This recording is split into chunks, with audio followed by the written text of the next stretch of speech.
Kidlat News Updates. Mga balita ngayon, panununog ng mga farm equipment sa Himamaylan, Negros Occidental, inako ng NPA. 6.7 million pesos na halaga ng ilegal na sigarilyo nasabat sa Cavite. 5.1 million pisong kontrabando na recover sa Negros Oriental.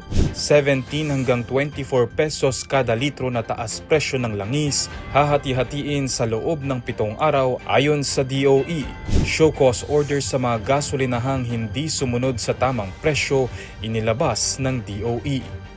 Ako po si Cesar Soriano para ihatid ang mga nangunang balita sa buong kapuluan ngayon. Inako ng New People's Army o NPA ang responsibilidad sa panununog ng ilang farming equipment kabilang ang 3 traktora, 1 crane at 1 backhoe sa isang sakahan sa Himamaylan City, Negros Occidental noong gabi ng Marso 8. Ayon kay Dionisio Magbuelas, tagapagsalita ng Romeo Nanta Command ng South Central Negros Guerrilla Front, isang tactical unit ng grupo ang umatake sa WD Anglo Agri Farm sa Hacienda Baling, Barangay Libacao. Ayon sa grupo, ginawa ito bilang parusa laban sa may-ari ng sakahan dahil sa umano'y mababang pasahod at mapagsamantalang kondisyon sa trabaho ng mga manggagawa. Tinatayang nasa humigit kumulang 7 milyong piso ang halaga ng pinsala ayon sa BFP, habang sinabi naman ng NPA na maaaring umabot sa 30 million pesos hanggang 40 million pesos ang kabuuang lugi.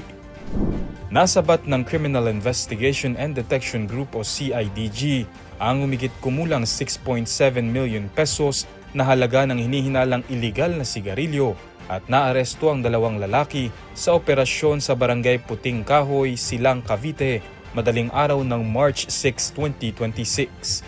Ayon sa pulisya, nahuli ang mga suspect habang nagbabiyahe ng 103 master cases ng assorted cigarettes patungong Metro Manila. Lumalabag umano ang mga produkto sa Graphic Health Warnings Law at Tobacco Regulation Act dahil walang tamang health warnings ang mga pakete.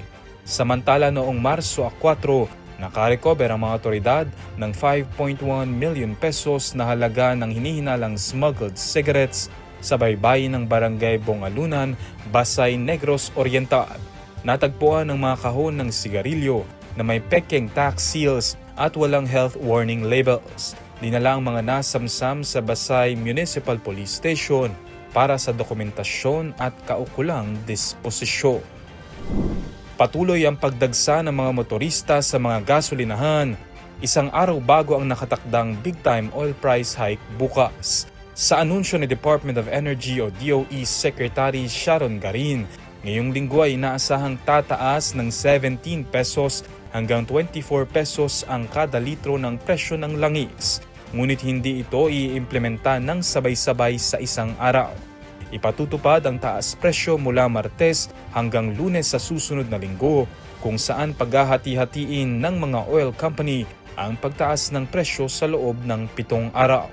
Paliwanag ni Garin, hindi maaaring kontrolin ng gobyerno ang presyo ng langis dahil deregulated ang industriya ng petrolyo, habang nakabatay ang presyo ng langis sa galaw ng Dubai crude oil at sa international market.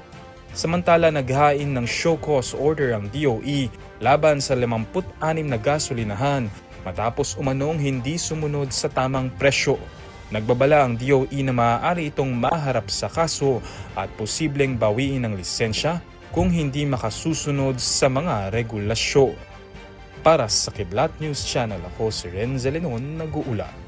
Ako po si Cesar Soriano, kasama nyo sa bawat pagputok ng balita.